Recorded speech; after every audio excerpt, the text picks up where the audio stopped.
అందరికీ నమస్తే అండి. ఇప్పుడు ఆంధ్రప్రదేశ్లో ఉన్నటువంటి వాలంటీర్ల కంటే ఎవరైతే రాజీనామా చేయని వాలంటీర్లు ఉంటారో వారందరికీ బ్యాడ్ న్యూస్ అనే చెప్పాలి. ఎందుకంటే మన సోమవారం ప్రవేశపెట్టినటువంటి రాష్ట్ర బడ్జెట్ సమావేశాలలో ప్రతి శాఖకు సంబంధించిన బడ్జెట్ కేటాయించినప్పటికీ ఈ వాలంటీర్ల వ్యవస్థకు సంబంధించి అంటే ఈ వేతనాలకు సంబంధించిన బడ్జెట్ మాత్రం కేటాయించలేదు. కాబట్టి ఖచ్చితంగా వాలంటీర్లు అందరికీ ఒక భారీ బ్యాడ్ న్యూస్ అనే చెప్పవాలి.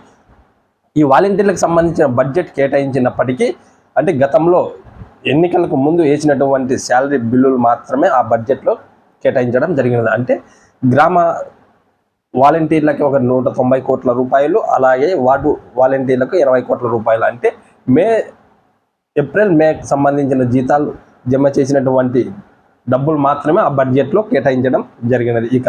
ఇప్పుడు ఈ వాలంటీర్ల వ్యవస్థను తీసుకుంటారా లేదా అన్నది ఇప్పుడు ఒక పెద్ద సస్పెన్స్గా ఉన్నది. ఎందుకంటే ఈ మొన్న పెట్టినటువంటి ఈ బడ్జెట్లో ఖచ్చితంగా ఈ వాలంటీర్ల వ్యవస్థకు సంబంధించి అంటే 2024-25కు సంబంధించిన బడ్జెట్లో వీరి వేతనాలకు సంబంధించిన బడ్జెట్ కేటాయించింటే ఖచ్చితంగా ఈ వాలంటీర్లను అనేది కొనసాగించే అవకాశం ఎక్కువగా ఉండే అవకాశం ఉంది. కానీ అంటే ఇప్పుడు బడ్జెట్ కేటాయించలేదు కాబట్టి ఖచ్చితంగా వాలంటీర్లను ఉంచరా అనేది ఇప్పుడు అందరూ అనుకుంటున్న విషయం.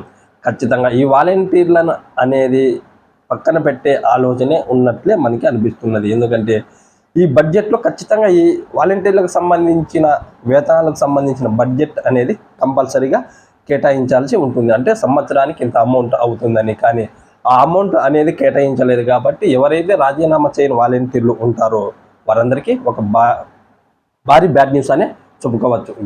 అలాగే మన సీఎం నారా చంద్రబాబు నాయుడు గారు ఎన్నికలకు ముందు ఇచ్చినటువంటి హామీ ప్రకారం ఈ హామీని కూడా నిలబెట్టుకుంటారు అనేది వాలంటీర్ల యొక్క ఆవేదన. కాబట్టి ఖచ్చితంగా మన సీఎం నారా చంద్రబాబు నాయుడు గారు ఈ హామీని నిలబెట్టుకొని ఎవరైతే రాజీనామా చేయని వాలంటీర్లు 1,50,058 మంది ఉన్నారు వారందరికీ న్యాయం చేస్తారని కూడా మనం కోరుకుందాం ఈ వీడియో రూపంలో. Thank you.